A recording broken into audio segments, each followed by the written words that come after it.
Assalamualaikum warahmatullahi wabarakatuh. Kawan-kawan semua, pelaku pengadaan di seluruh Indonesia. Pada video ini kita akan lanjutkan bagian yang kedua dari kupas klausul instruksi pada peserta dokumen pemilihan tender jasa lainnya untuk pekerja pemilihan. Ya, berjumpa lagi dengan Agus Arif Rahman. Secara singkat, saya adalah penulis buku. Inilah kedua buku saya. Anda bisa Anda dapatkan di berbagai toko buku dan di berbagai online shop. Identitas saya adalah fungsional pengelola pengadaan ahli media, juga ikatan fungsional pengadaan dan ikatan ahli pengadaan, dan keseharian saya ada di Badan Meteorologi, Klimatologi, dan Geofisika. Oke, kita lanjutkan berikutnya. Pada video terakhir kemarin adalah sampai klausul nomor 18. Ya. Sekarang kita lanjutkan ke nomor 19. Ya, kita pesankan sekali lagi, Anda pelajari, Anda baca berkali-kali untuk pekerja pemilihan. Ya, Anda baca berkali-kali. Karena setiap dokumen pemilihan pasti ada IKP-nya, instruksi pada pesertanya. Dan disitulah semua aturan mainnya di situ. Bahkan untuk kualifikasi malah diperjelas lagi di bab 10, tata cara evaluasi kualifikasi. Intinya aturan main adalah tetap jadi IKP, yang merupakan gabungan segala macam turunan mulai Perpres 16, Perlem, dan seterusnya diturunkan di Kepdep LKPP tentang standar dokumen pengadaan. Oke, sekarang nomor 19. Nomor 19 di LDP tidak ada penjelasannya karena sudah cukup melakukan penjelasan, sudah ada di sini. Ya. Pengisian data kualifikasi. Peserta mengisi data kualifikasi melalui form isian elektronik data kualifikasi. Data kualifikasi yang tersedia pada aplikasi SPSE. Ini contohnya ya, data kualifikasi. Oke, saya contohkan. Peserta mengisi di sini, di data kualifikasi. Oke, peserta mengisi di sini. Ya, ini contohnya data kualifikasi. Nah, disinilah peserta mengisi data kualifikasi. Kalimat redaksinya dibuat sama persis dengan regulasinya, sehingga persis sama, ya. Peserta mengisi di sini. Dan ini adalah objek evaluasi kualifikasi. Objek evaluasi kualifikasi hanya data, segala isi yang ada di data kualifikasi. Baik isi yang diisi maupun yang diupload. Jadi ada yang diisi seperti ini ya, diisi, ada yang diupload di bawah seperti ini, bebas. Nah, bagian yang diupload itu minimalnya sudah diatur, yaitu adalah untuk tender-tender yang kualifikasinya non kecil. Kalau kualifikasinya kecil tidak terlalu diwajibkan yang uploadannya ini. Tapi biasanya pelaku usaha seringkali saya sering melihat kreatif ya mengupload ini semua. Sebenarnya tidak wajib. Hanya mengisi yang kemudian nanti dibuktikan di pembuktian kualifikasi. Ya, oke, kita lanjut. Jika form isian kualifikasi yang tersedia pada aplikasi SPSE belum mengakomodir data kualifikasi yang disyaratkan, maka data kualifikasi itu diunggah ya, kayak tadi ini ya, diunggah di bawah ini. Nah, seperti ini diunggah. Ya, ini untuk pelaku usaha ya, diunggah. Data kualifikasi yang diunggah pada fasilitas pengguna lain ditetapkan dalam LDK. Oke, ingat. Jadi ini klausul 19.2 akhirnya ditindaklanjuti di LDK, lembar data kualifikasi. Ini ya, di LDK di 19.2 Anda lihat. Nah, ini ya, 19.2 bagian pengisian data kualifikasi yang diunggah di fasilitas pengunggahan lain ya. Minimal adalah kalau untuk tender dengan kualifikasi non kecil, di sini mesti ditulis laporan keuangan sama tabel sisa kemampuan nyata. Ya, jadi kalau kualifikasi non kecil tendernya, ini mesti ditulis laporan keuangan tahun terakhir dan tabel sisa kemampuan nyata. Pasti ditulis ini. Jadi itulah pokoknya memerintahkan Anda harus upload. Ya, kenapa diupload? Karena di sini tidak ada isiannya, Pak. Ya, entah nanti kalau ada update lagi dari SPSE ya. Tapi yang pasti sekarang pada saat video ini direkam, fitur upload, fitur isian untuk tabel SKN dan laporan keuangan tahun-tahun terakhir tidak ada di sini. Ya, tidak ada di sini. Makanya harus diupload di sini.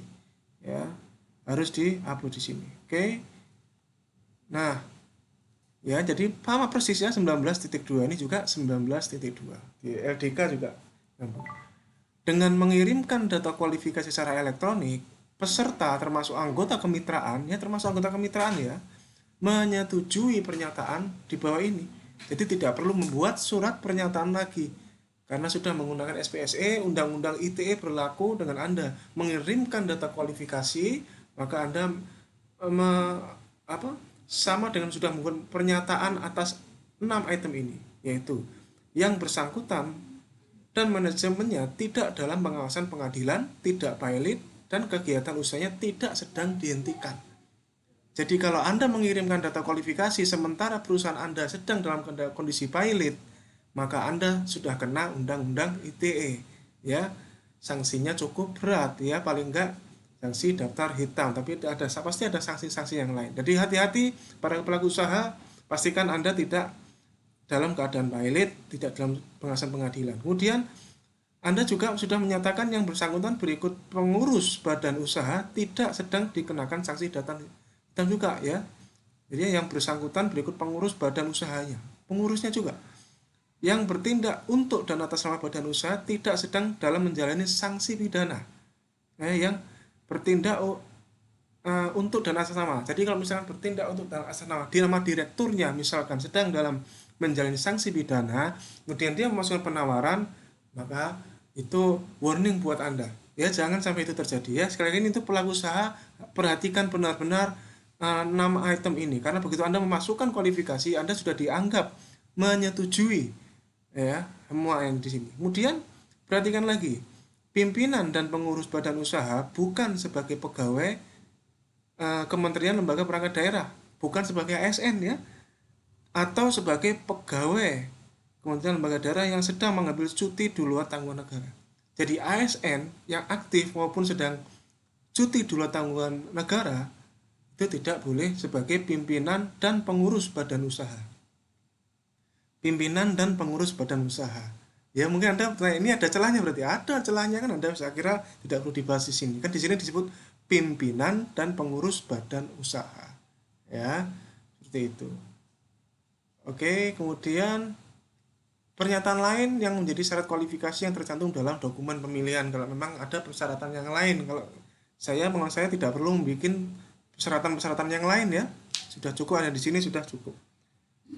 Data kualifikasi yang diisikan benar, dan jika di kemudian hari ditemukan bahwa data dokumen disampaikan tidak benar dan ada pemalsuan, maka direktur utama atau pimpinan perusahaan atau pimpinan koperasi atau kepala cabang atau seluruh anggota kemitraan bersedia dikenakan sanksi administratif, sanksi pencantuman dalam daftar hitam, gugatan secara perdata, dan atau pelaporan secara pidana kepada pihak berwenang sesuai dengan ketentuan peraturan perundang-undangan. Jadi hati-hati, jangan asal mengisi apa yang ada di sini. Kalau Anda terbukti suatu saat nanti, entah untuk pada saat tender atau di belakang pada saat setelah tender atau bahkan pada saat pelaksanaan kontrak atau selesai kontrak sekalipun, ya, karena ini disebutkan adalah di kemudian hari dari unlimited, maka Anda akan terkena ini. Jadi hati-hati mengisi ini, isi dengan yang sebenar-benarnya, ya, daripada nanti bermasalah. Oke, ini kita ingatkan pada Anda para pelaku usaha.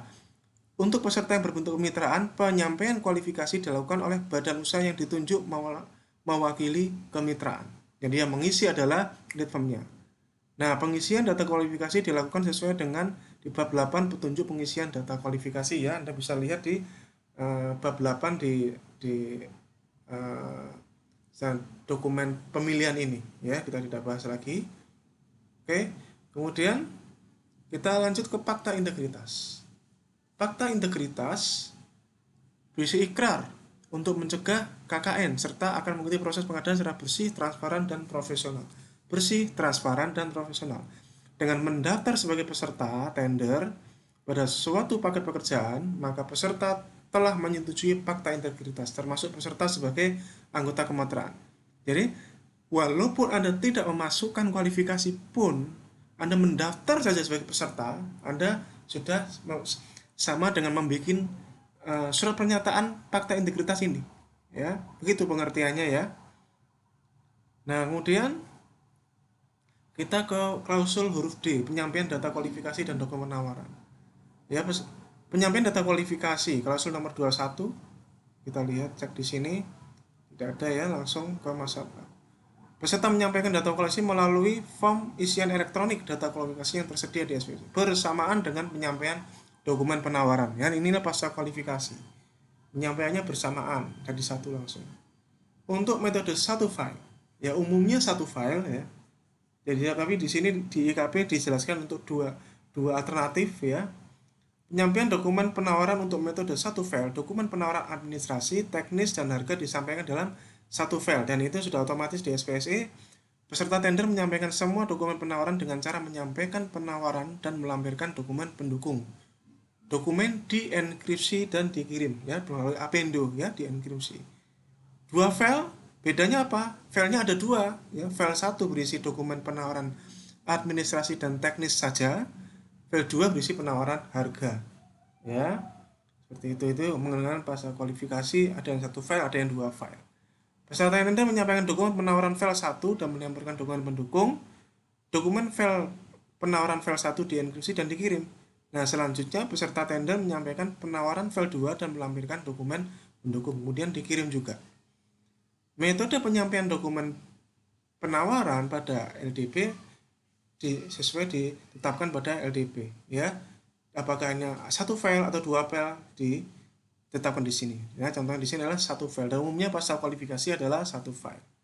Oke, surat atau form penawaran dan atau surat atau form lain sebagai bagian dari dokumen penawaran yang diunggah ke dalam SPSE dianggap sah sebagai dokumen elektronik apapun yang diupload dan telah ditandatangani secara elektronik oleh pimpinan atau direktur perusahaan atau pihak lain yang mendapat kuasa atau pendelegasian wewenang yang sah dari pimpinan atau direktur perusahaan atau kepala cabang perusahaan yang diangkat oleh kantor pusat yang dibuktikan dengan dokumen otentik atau pejabat yang menurut perjanjian kerjasama adalah yang berhak mewakili perusahaan yang bekerja sama. Jadi apapun ya, apapun dokumen yang diupload ya, itu sudah sah untuk bertanda tangan elektronik di situ. Tanda tangan elektronik sudah sah. Jadi entah itu pimpinannya, direkturnya dan sebagainya, begitu Anda mengupload dokumen ya di SPSE-nya itu ada semacam notifikasi, maka Anda sudah dianggap sah melakukan tanda tangan elektronik pada saat Anda upload file-file itu ya. Peserta tidak perlu membuat surat penawaran bertanda tangan basah dan berstempel. Ini banyak pertanyaan. Dan saya kira dengan klausul 22.5 ini pertanyaan yang banyak itu sudah terjawab. Apakah perlu dibuat surat tanda tangan basah dan berstempel? Tidak perlu. Ingat, kita menggunakan SPSE ya, semua sudah dilakukan tanda tangan secara elektronik. Peserta tidak perlu membuat surat penawaran bertanda tangan basah dan berstempel. Kalau mereka menawarkan mengupload juga ya tidak apa-apa, silahkan ya, tapi itu tidak mempengaruhi penilaian. Peserta dapat mengunggah atau mengupload ulang file dokumen penawaran untuk mengganti file penawaran sebelumnya sepanjang masih masa pemasukan dokumen penawaran ya di 22.6. 22.7 untuk peserta yang berbentuk kemitraan, penyampaian penawaran dilakukan oleh perusahaan utamanya saja, leading firm. Ya, jadi di leading firm-nya kemitraan saja yang menyampaikan penawaran. Ya, misalnya ada perusahaan A dan perusahaan B, cukup perusahaan A saja. Kalau memang disepakati perusahaan A adalah leading firm, maka leading firm-nya adalah yang menyampaikan dokumen penawaran. Oke, seperti itu. Kemudian klausul nomor 23, penawaran disampaikan melalui SPSE sesuai dengan jadwal ya. Pokja tidak diperkenankan mengubah waktu batas akhir penyampaian penawaran. Ya, tidak mengubah batas akhir penyampaian penawaran kecuali 4 hal ini yang diperbolehkan. Jadi hati-hati kalau yang ini, klausul ini untuk Pokja, perhatikan bahwa Anda tidak diperkenankan mengubah waktu batas akhir penyampaian penawaran kecuali terjadi memenuhi kriteria salah satu dari kriteria 4 ini. Keadaan kahar atau terjadi gangguan teknis, silahkan dirubah. Ya, ada tentunya ada buktinya ya. Keadaan kahar pun juga ada buktinya dari instansi yang terkait. Kemudian perubahan dokumen pemilihan yang mengakibatkan kebutuhan penambahan waktu penyiapan dokumen penawaran. Jadi kalau ada adendum, maka Anda bisa merubah batas waktu penyampaian dokumen penawaran, dan sebaiknya begitu ya, jadi fair. Apalagi kalau adendumnya terkait spesifikasi ya, konten spesifikasi jumlah atau spesifik pelayanan yang menyebabkan penyedia harus menggali informasi lagi untuk menyampaikan dokumen penawaran. Dan maka lebih adil apabila Anda mengubah batas akhir penyampaian. Atau klausul nomor D, nggak ada yang masukin penawaran Pak. Ya, tidak ada yang masukkan penawaran. Anda bisa mengubah. Dalam hal Pokja mengubah waktu batas akhir penyampaian penawaran, maka harus menyampaikan atau menginformasikan alasan yang dapat dipertanggungjawabkan. Jadi alasannya harus dapat dipertanggungjawabkan. Alasannya tentunya harus menggunakan salah satu dari 4 alasan ini, salah satu atau salah dua atau salah semua. Ya, jadi harus alasan-alasan ini yang digunakan. Ya, gitu. Kalau Anda menggunakan alasan di luar ini, ya berarti Anda membuat regulasi sendiri. Ya, saya khawatir itu akan menjadi masalah di belakang. Ya, alasannya adalah hanya alasan 4 ini yang bisa. Dalam hal setelah batas akhir penyampaian penawaran tidak ada peserta yang menyampaikan penawaran, Pokja pemilihan dapat memperpanjang batas akhir jadwal penawaran. Memperpanjang. Jadi kalau nggak ada yang masukkan, silakan bisa diperpanjang. Jadi ini selaras dengan 23 poin D. 23.4 dipertegas lagi. Dan dipertegas lagi di 235, perpanjangan batas akhir jadwal penyampaian penawaran dilakukan pada hari yang sama dengan batas akhir penyampaian penawaran. Maksudnya bagaimana? Kalau misalkan penyampaian penawaran mulai tanggal, misalkan ya ini mulai tanggal 3 Juni sampai dengan 5 Juni. Misalkan nanti tanggal 5 Juni pukul 12 tidak ada yang masukkan dokumen penawaran, maka dan Anda berniat untuk memperpanjang jangka waktu pemasukan, maka Anda harus melakukan perubahannya di tanggal 5 Juni. Jangan tanggal 6 Juni atau tanggal 8 Juni. Memperpanjangnya harus tanggal 5 Juni. Seberapa panjang? Terserah. Tergantung sesuai dengan kebutuhan. Dan ini Anda bisa diskusikan dengan PPK-nya ya, sebaiknya ya. Dengan PPK sebaiknya berapa lama ya memperpanjang ini. Didiskusikan atau dengan antar anggota Pokja sendiri saja juga bisa, nggak masalah. Yang penting harus ada diskusi. Ya berapa lama untuk memperpanjang? Tidak diatur sama regulasi. Yang penting memperpanjangnya harus di hari terakhirnya itu. Jadi kalau batas akhirnya tanggal 5 Juni, ya perpanjang tanggal 5 Juni sepanjang hari itu. Ya untuk berpanjang sampai misalkan tanggal 10 misalkan atau tanggal 9 misalkan. Seperti itu. Ya. Oke. Dokumen penawaran terlambat. Klausul nomor 24. Dokumen penawaran yang disampaikan setelah batas akhir waktu penyampaian penawaran tidak diterima, dan otomatis kalau di SPSE juga tidak mungkin ini dilakukan, ya tidak mungkin diupload setelah batas akhirnya berakhir. Nah sekarang kita berbicara ke klausul nomor 25 huruf E ya, pembukaan dan evaluasi. Ini bagian inti dari pekerjaan Pokja pemilihan. Pembukaan, Pokja mendownload dan melakukan deskripsi file penawaran dengan menggunakan sistem pengaman dokumen ya, Apindo versi terakhir tentunya. Pokja pemilihan menyampaikan file penawaran yang tidak dapat deskripsi, tidak dapat dibuka atau rusak kepada unit kerja yang melaksanakan fungsi LPSE. Sampaikan ke LPSE kalau memang tidak bisa dideskripsi file yang sudah dienkripsi sama pelaku usaha tadi. Sampaikan pada LPSE. Dan bila dianggap perlu, unit kerja yang melaksanakan fungsi LPSE dapat menyampaikan file penawaran tersebut ke LKPP, dan biasanya juga seperti itu. Ya, LPSE instansi menyampaikan ke LKPP, ya. Oke. Kemudian apabila berdasarkan keterangan dari LPSE tidak dapat dideskripsi atau tidak dapat dibuka atau rusak, maka Pokja dapat menetapkan bahwa file penawaran tersebut tidak memenuhi syarat. Jadi kalau memang hasil konfirmasinya memang tidak bisa dibuka, maka dia sudah gugur administrasi. Namun apabila berdasarkan keterangan dari LPSE atau LKPP file penawaran itu dapat dibuka, maka Pokja melanjutkan proses penawaran, ya. Seperti itu. Ini jelas, perhatikan banget bagian yang ini ya, terutama kalau Anda mengalami tidak bisa di-download. Ya. Biasanya itu adalah versinya yang berbeda atau komputernya minta diganti komputer PC yang lain ya, pindah ke PC yang lain. Ya kadang-kadang itu sering kadang-kadang terjadi ya, saya pernah ngalami. Ketentuan umum evaluasi. Nah, ketentuan umum ini harus diperhatikan, klausul nomor 26 untuk Pokja. Ya. Pokja pemilihan dilarang menambah, mengurangi, mengganti, dan atau mengubah kriteria dan persyaratan yang telah ditetapkan dalam dokumen. Ya, kalau sudah masuk evaluasi sudah tidak boleh lagi. Itu namanya adalah post bidding. Penawaran yang memenuhi syarat adalah penawaran yang sesuai dengan ketentuan, syarat, dan spesifikasi teknis yang ditetapkan dalam Dokpil tanpa ada penyimpangan yang bersifat penting atau pokok atau penawaran yang bersyarat. Penyimpangan yang bersifat penting, penyimpangan yang bersifat penting atau pokok itu adalah dua hal ini. Penyimpangan dari dokumen pemilihan yang mempengaruhi lingkup, spesifikasi teknis, dan hasil atau kinerja pekerjaan.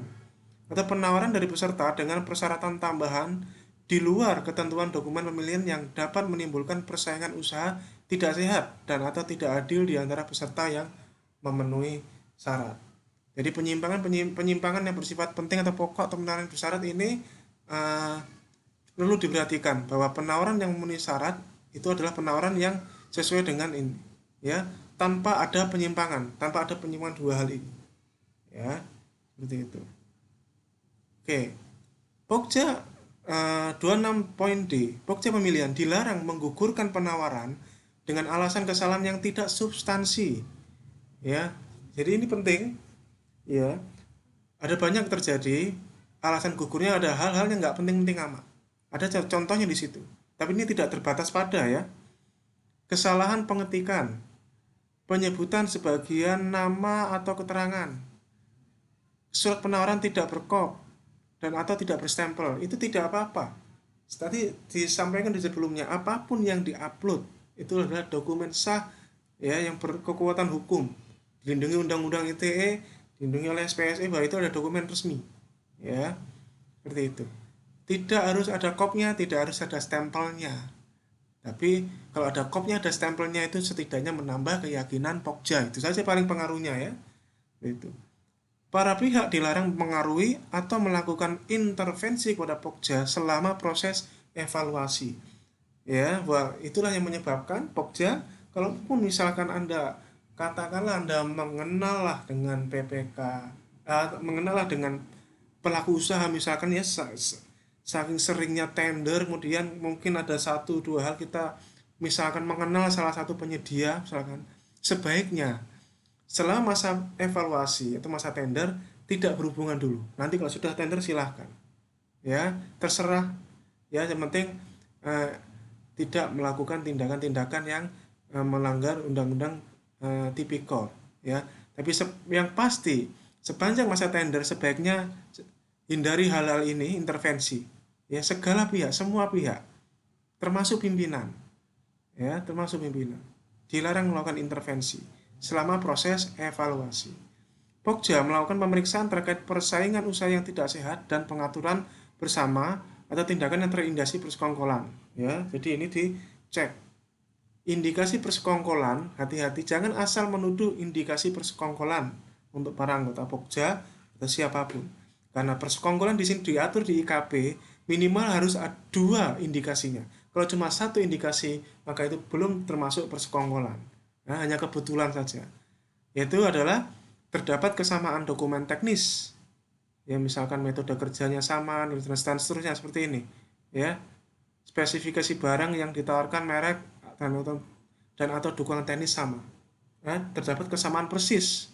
Persis, ya, persis sekali. Kemudian seluruh penawaran dari peserta mendekati HPS. Kemudian adanya keikutsertaan beberapa peserta yang berada dalam satu kendali, ya, dalam satu kendali, ya, seperti itu. Kemudian ada kesamaan atau kesalahan isi dokumen penawaran, antara lain kesamaan atau kesalahan pengetikan, susunan dan formula. Jadi salahnya itu sampai persis sama. Nah, itu adalah indikasi persekongkolan, dan Anda harus menemukan minimal 2. Ya, Anda harus menemukan minimal 2. Ya, seperti itu. Saran saya, kawan-kawan Pokja, Anda lebih suka menyibukkan diri dengan hal-hal seperti ini adalah atau lebih suka menyibukkan diri untuk mencari penyedia yang value for money. Itu pilihan ada di tempat Anda. Kadang-kadang saya uh, menemui ya, dia malah lebih sibuk mencari hal-hal seperti ini. Tapi tidak apa-apa ya, memang karena sudah diatur. Ya, seperti itu. Yang penting adalah memenuhi dua indikator ini ya. Indikatornya harus dua minimal. Apabila dalam evaluasi ditemukan indikasi adanya persaingan usaha yang tidak sehat atau terjadi pengaturan bersama yang terindikasi persekongkolan dengan peserta lain, maka peserta yang ditemukan indikasi adanya persaingan yang tidak sehat dan seterusnya ini digugurkan dalam proses pemilihan. Peserta yang terlibat dikenakan sanksi daftar hitam. Dia sudah digugurkan sanksi daftar hitam. Terus proses evaluasi tetap dilanjutkan dengan menetapkan peserta lainnya yang tidak terlibat. Nah, apabila tidak ada peserta lain yang bisa dievaluasi ya sudah selesai. Nah, saran saya kalau memang ini terjadi, berita acarakan tapi jangan Pokja sendirian, tapi sebaiknya dengan melibatkan APIP. Ya, melibatkan APIP, ada tanda tangannya APIP kalau mau menetapkan ini. Karena hati-hati ya, ini efeknya adalah perusahaan itu bukan cuma digugurkan, tapi sanksi dari daftar hitam. Kalau sampai seperti itu, ya Anda harus berpikir berlapis-lapis ya, karena potensi-potensi konsekuensi di belakangnya itu akan panjang dan berat karena Anda melawan pelaku usaha. Jadi memang harus benar-benar buktinya harus kuat dan jangan sendirian. Oke, seperti itu. Sekarang kita ke klausul nomor 27 ya.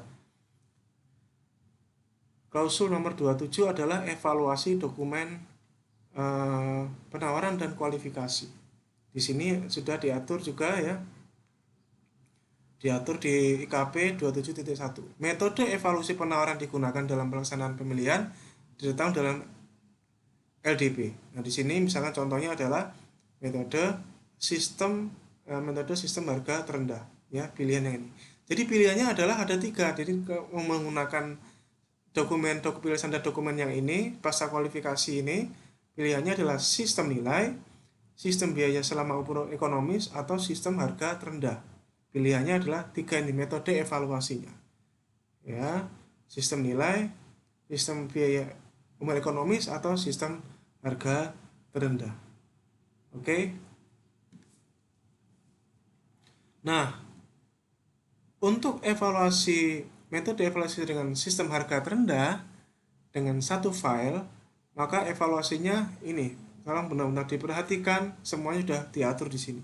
Satu file, dan umumnya memang satu file. Sebelum evaluasi penawaran, dilakukan koreksi aritmatik hanya untuk kontrak harga satuan atau kontrak gabungan lamsam harga satuan pada bagian harga satuannya saja. Koreksi aritmatik.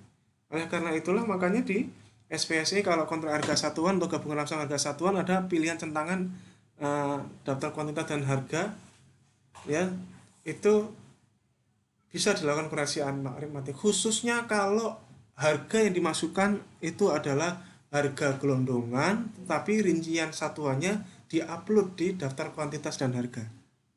Ya, sekali lagi kalau isian uploadnya itu hanya gelondongan tapi rinciannya ada dijelaskan di upload secara manual di Apendo di daftar kuantitas dan harga, maka disitulah dilakukan koreksi aritmatik secara manual. Tapi kalau sudah diisi di situ ya, daftar barangnya sudah ada di SPSE, sudah di sama user PPK sudah didetailkan di situ, maka koreksi aritmatik sebenarnya sudah dilakukan oleh SPSE ya.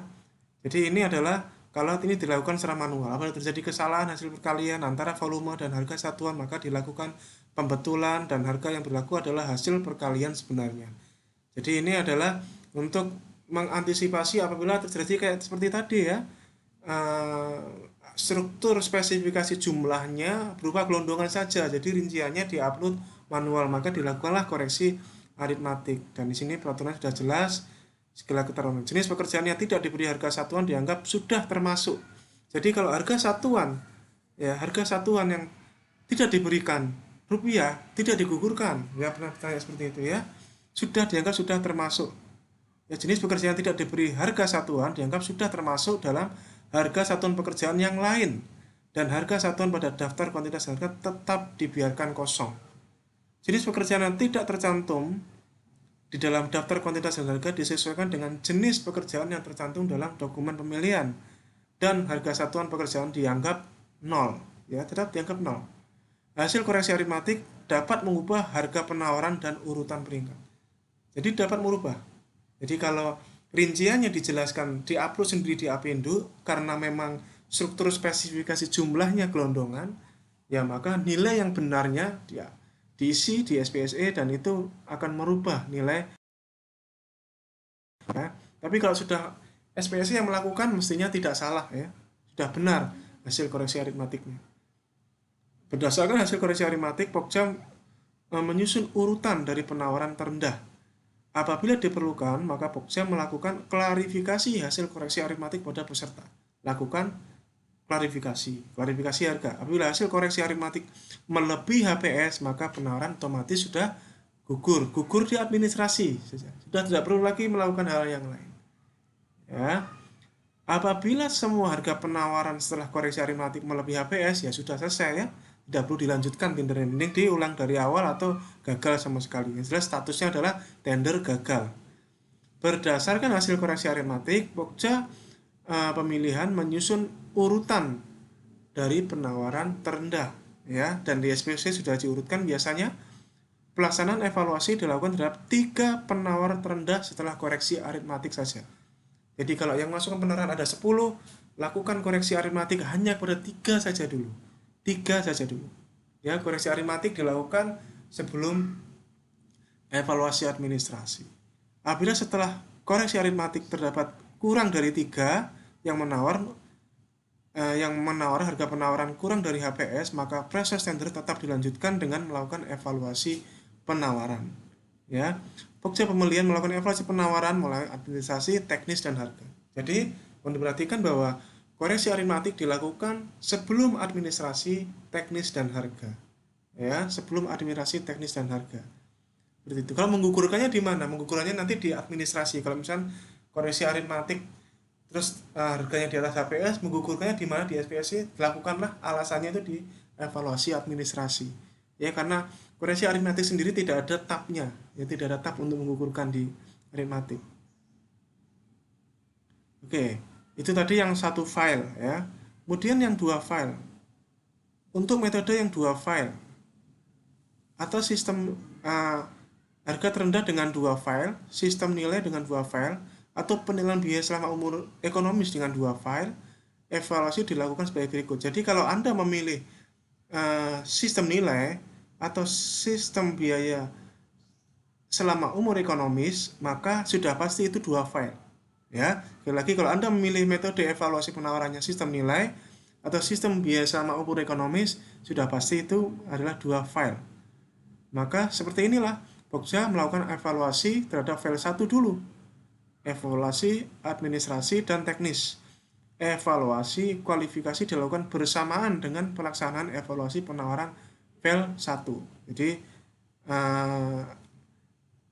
yang membedakan nanti adalah tab harganya di belakang nanti, ya.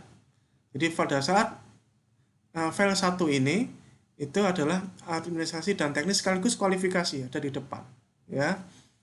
Pokja menginputkan hasil evaluasi dokumen penawaran file 1 dan evaluasi kualifikasi pada aplikasi SPSE dan menayangkan hasil evaluasi file 1 melalui menu pengumuman dan menu upload informasi lainnya atau menu upload informasi pada SPSE. Jadi cukup dengan menu pengumuman saja atau di-upload sendiri silahkan, ya. Kalau saya terus terang cukup pengumuman aja di SPSE, ya, sudah cukup, karena itu sudah mestinya masuk di inbox para peserta, ya. Jadi itu hasil evaluasi file 1, itu sudah termasuk kualifikasinya jadi 1.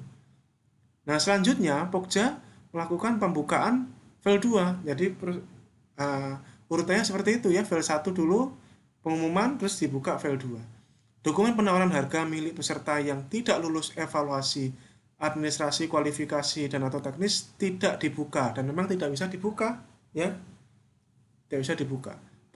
Pokja pemilihan tidak boleh menggugurkan penawaran pada waktu pembukaan dokumen penawaran file 2, kecuali penawaran file 2 tersebut berdasarkan keterangan dari LPSE tidak dapat dideskripsi atau tidak dapat dibuka, ya. Seperti itu. Pokja pemilihan melakukan koreksi aritmatik file 2 sebagaimana ketentuan yang tadi di atas lagi, tapi ya mestinya sama ya isinya ya. Dan Pokja pemilihan melakukan evaluasi harga, ya, kalau apalagi kalau kontraknya satuan atau gabungan yang di bagian satuannya. Nanti kita jelaskan ada lagi di sini. Ya, kalau ini itu adalah penjelasan di 27.3. Kemudian di 27.4 adalah aturan main atau regulasi untuk evaluasi administrasi dan kualifikasi. Ikuti yang ada di sini, jangan melakukan hal yang di luar diatur di sini. Itu pesan saya ya. Evaluasi administrasi meliputi pemeriksaan kelengkapan dokumen penawaran administrasi dan dokumen penawaran teknis. Segala yang diupload dicek semuanya. Kalau ada yang kurang, maka evaluasi administrasi sudah tidak memenuhi. Penawaran dinyatakan memenuhi persyaratan administrasi apabila penawaran lengkap sesuai dengan yang diminta. Ya, Pokja melakukan evaluasi yaitu administrasi. Ya, lengkap. Semuanya sudah terupload, kualifikasi terupload, terisi ya. Nah, harga terupload, masa berlaku penawaran terupload, semua folder-folder yang di Apindo yang diminta terupload. Lengkap berarti sudah. Daftar kuantitas dan harga kalau dipersyaratkan terupload, maka lengkap. Ya, kalau semua folder lengkap, semua ada isinya, maka lolos evaluasi administrasi. Tapi kalau ada yang kosong, maka evaluasi itu tidak lengkap. Ya. Pokja pemilihan melakukan evaluasi kualifikasi yang meliputi sekarang ke evaluasi kualifikasi ya di 274.C. Kalau API tadi evaluasi administrasi. 274.C. Pokja pemilihan melakukan evaluasi kualifikasi. Evaluasi kualifikasi ada 3 macam sesuai di peraturan KPP 9, kualifikasi administrasi ya, golongannya izin usaha, TDP dan kawan-kawannya. Evaluasi kualifikasi teknis, golongannya pengalaman ya. 1 tahun terakhir, dengan 1 pengalaman dan 3 tahun terakhir seperti itu. Evaluasi kualifikasi keuangan ya, untuk yang non kecil atau yang jasa konsultasi. Evaluasi kualifikasi dilakukan dengan menggunakan metode penilaian sistem gugur, tidak ada scoring. Evaluasi kualifikasi hanya sesuai atau tidak sesuai ya. Apapun metode evaluasi yang digunakan, kalau kualifikasi itu hanya sistem gugur saja. Nah, tata cara evaluasi kualifikasi dilakukan sesuai dengan di bab 10 ya, di bab 10 ya, di sini di bab 10 ada di sini ya. Kita langsung tunjukkan pada Anda bab 10. Yang mungkin selama ini Anda bahkan mungkin Anda nggak buka ya bab 10 ya, karena saking sudah kebiasaan ya mungkin ya. Tapi Anda perlu ya, Anda bablasan ya, perhatikan bab 10 ini. Oke, sebentar. Oke, tata cara evaluasi kualifikasi di bab 10. Diatur di bab 10. Data kualifikasi akan dievaluasi sesuai dengan persyaratan yang tercantum dalam lembar data kualifikasi yang tadi. Semua persyaratan tercantum di LDK. Nah, evaluasi bab 10 poin B ya, bab 10 poin B.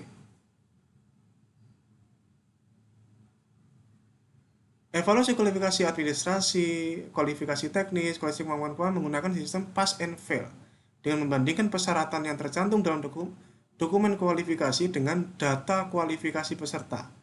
Ya, dengan membandingkan data kualifikasi peserta dengan dokumen persyaratan kualifikasi. Jadi persyaratan yang ada di SPSE ya, saya langsung contohkan ya, semoga ini tidak logout. Sudah logout. Baik, saya contohkan sekilas secara cepat. Saya akan contohkan misalkan, jadi yang dibahas evaluasi kualifikasi adalah membandingkan data kualifikasi yang ada di sini ya, yang ada di sini data kualifikasi dengan persyaratan dengan persyaratan kualifikasi yang ada di sini ya. Itu sesuai bunyinya tadi ya. Data persyaratan kualifikasi yang ada di sini dibandingkan dengan data kualifikasi yang di sini, entah itu isian maupun yang di-upload. Di luar yang di sini maka tidak dinilai Jadi kalau misalkan tabel SKN yang kita minta tabel SKN ternyata tidak diupload di data kualifikasi, maka gugur ya, gugur. Diuploadnya di Apendo, gugur karena evaluasi kualifikasi dilakukan belakangan. Nah, ini ada rumus SKN ya. SKN adalah di sini rumusnya intinya adalah ekuitas dikalikan 0,6 dikalikan 7 dikalikan 7. Jadi 0,6 kemudian dikalikan 7. Maka itu minimal harus separuh dari HPS. Ya, itu adalah sisa kemampuan nyata adalah itu untuk non kecil, ya, untuk barang dan jasa lainnya. Pokja pemilihan memeriksa dan membandingkan antara persyaratan pada dokumen kualifikasi dengan data kualitatif peserta yang tercantum pada aplikasi SPSE dalam hal kelengkapan data kualifikasi dan pemenuhan persyaratan kualifikasi. Ya, itulah yang menyebabkan ini sering saya ditanya, ini menyebabkan kalau penyedia ternyata mengupload laporan keuangan dan tabel sisa kemampuan nyata di Apendo gugur. Ya, karena seharusnya diuploadnya adalah di data kualifikasi. Ya, lagi ini adalah di data kualifikasi. Karena objek evaluasi kualifikasi adalah data kualifikasi di SPSE. Nah, formulir isian kualifikasi untuk anggota kemitraan yang tidak dibubuhi materai tidak digugurkan. Ya, jadi kalau yang kemitraan formulir isian kualifikasinya terpaksa diupload ya, karena memang formulir isian kualifikasi di SPSE cuma untuk satu, yaitu untuk lead formnya saja, ya, yang kemitraannya bikin sendiri manual. Nah, kalau tidak ada materinya tidak digugurkan. Peserta diminta untuk membayar denda materai sesuai ketentuan peraturan perundang-undang, itu aja. Ya, biar nggak ribet, saran saya kalau ada kemitraan ya sudahlah pakai itu ya, pakai materai. Formulir isian kualifikasi untuk anggota kemitraan yang tidak diberi materai tidak digugurkan. Apabila ditemukan hal data yang kurang jelas, maka Pokja dapat meminta peserta untuk menyampaikan klarifikasi secara tertulis, namun tidak boleh mengubah substansi data kualifikasi yang sudah dikirim.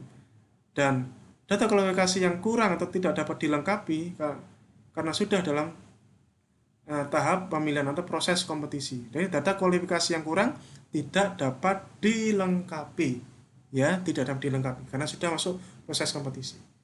Ya, itu tadi adalah di bab 10 ya. Dengan Pokja pemilihan melakukan evaluasi data kualifikasi dengan membandingkan dokumen isian kualifikasi yang tercantum dalam LDK. Pokja pemilihan dapat melakukan klarifikasi terhadap hal yang kurang jelas, ya, makanya terdapat menu klarifikasi kualifikasi ya. Kalau Anda perhatikan di sini ada menu. Nah, di sini ya, klarifikasi, administrasi, kualifikasi, teknis, harga, ini bisa Anda manfaatkan ini berkali-kali, lebih dari satu kali silakan. Ya, sebelum dilakukan pembuktian kualifikasi.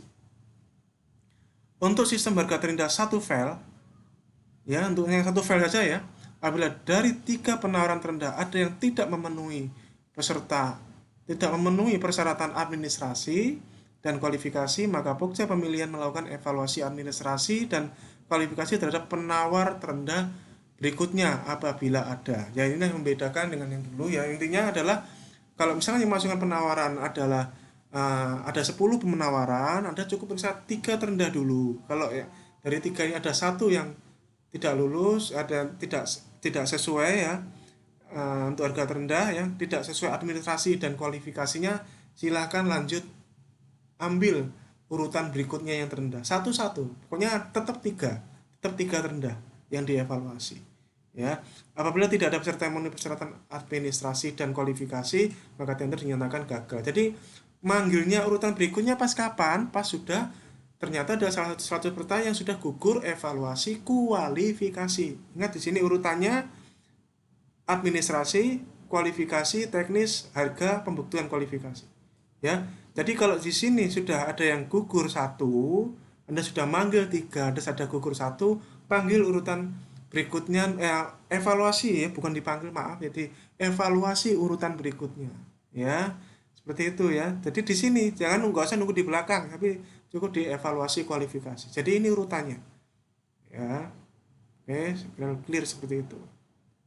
Kemudian teknis ya, kita ke teknis.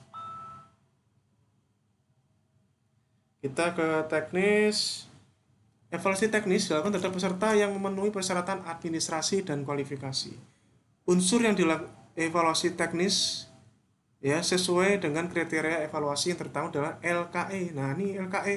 LKE inilah yang menjadi intisari dokumen penawaran. Semua harus ada di LKE. Ya, harus dibunyikan di LKE. Contohnya misalkan saya berikan contoh langsung ya, saya berikan contoh. Oke, saya berikan contoh dokumen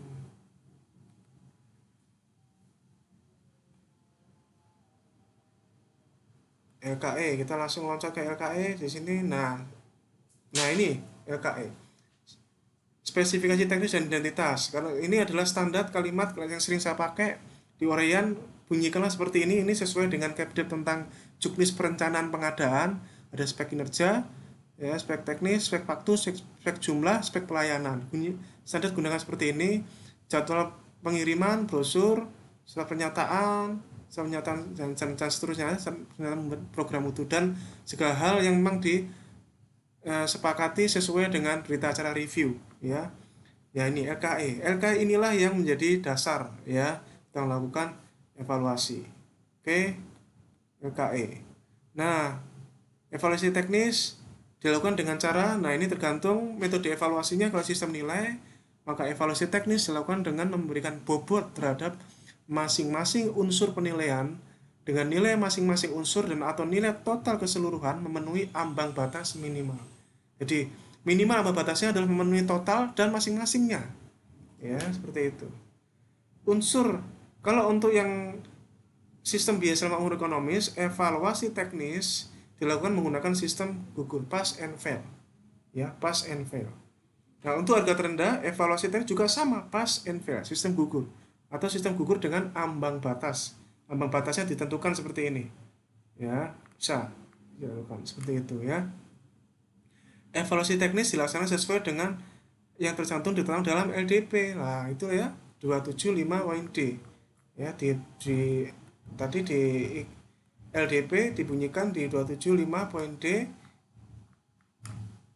Nah, ini ya, di 275.D adalah segala macam persyaratan yang memang sama yang dibunyikan di LDP. Ya, kalau saya samakan ini ya 275D dengan yang bunyi di LKE. Jadi konsisten apa yang diminta sama, ya. Itu. Evaluasi teknis itu dilakukan dengan sistem gugur, dilakukan dengan cara memeriksa pemenuhan unsur dan kriteria evaluasi sesuai dengan yang ditetapkan dalam LDP. Evaluasi teknis pembobotan dengan ambang batas dilakukan dengan cara memberikan penilaian masing-masing unsur sesuai dengan kriteria. Unsur dinilai sebagaimana yang telah ditetapkan. Penawaran yang dinyatakan lulus teknis apabila memilih unsur dan atau nilai total keseluruhan untuk memenuhi ambang batas yang ditentukan dalam LKI. Nah, Pokja dapat meminta pengujian mutu atau teknis atau fungsi untuk bahan dan peralatan sebagian tercantum dalam LDP ya. Di huruf F ini pengujian mutu, mungkin kalau misalkan pengadaan biasanya misalkan pakaian dinas, misalkan ya pakaian dinas pengadaan yang sampai ribuan style gitu, misalkan ya dilakukan pengujian mutu silakan ya, tapi harus dibunyikan di sini ya, ya harus dibunyikan di sini kalau memang makanya sebagaimana tercantum dalam SDP. Kalau ini tidak dibunyikan berarti tidak berlaku. Nah, apabila dalam evaluasi teknis terdapat hal yang kurang jelas atau meragukan, maka dilakukan klarifikasi. Apabila dibutuhkan, Pokja dapat meminta peserta untuk memperlihatkan dokumen asli pendukung penawaran teknis. Dalam klarifikasi, peserta tidak diperkenankan mengubah substansi penawaran. Hasil klarifikasi dapat menggugurkan penawaran. Ya, jadi gunakanlah ini nih ya, undangan klarifikasi administrasi, kualifikasi teknis harga. Ya, dapat menggugurkan. Peserta yang dinyatakan lulus evaluasi teknis dilanjutkan ke tahap evaluasi harga. Ya, lanjutannya ini. Kalau lulus di sini, maka lanjut ke evaluasi harga. Ya, seperti itu. Apabila hanya 2 peserta yang lulus evaluasi teknis, maka peserta diminta menyampaikan penawaran harga secara berulang. Reverse auction di klausul nomor 28 nanti di bawah ya, reverse auction. Ya, apabila hanya 1 peserta yang lulus evaluasi teknis, ya kuncinya di evaluasi teknis ini ya, kuncinya ya. Maka dilanjutkan dengan klarifikasi dan negosiasi teknis dan harga. Apabila tidak ada peserta yang lulus evaluasi teknis, maka tender dinyatakan gagal. Jadi kuncinya adalah sebenarnya di teknis. Ada berapa yang lulus? Kalau yang lulus 2, maka maka maka akan dilakukan reverse auction ya. Kemungkinan besar akan dilakukan reverse auction. Iya, murah-murahan harga. Oke. Evaluasi harga, evaluasi kewajaran harga ini nanti akan kita bahas ada di part 3 ya, di part 3 karena ini ada perlakuan khusus ya, evaluasi kewajaran harga. Maka kita akan sudahi video ini ya, semoga ini bisa bermanfaat buat Anda semuanya. Sebagai penutup seperti biasanya, dalam menerjun bidang pengadaan yang akan niatkanlah sebagai ibadah dan amal syariah agar diri kita terjaga dari segala macam keserakahan. Sukses buat kita semuanya. Assalamualaikum warahmatullahi wabarakatuh. Salam pengadaan.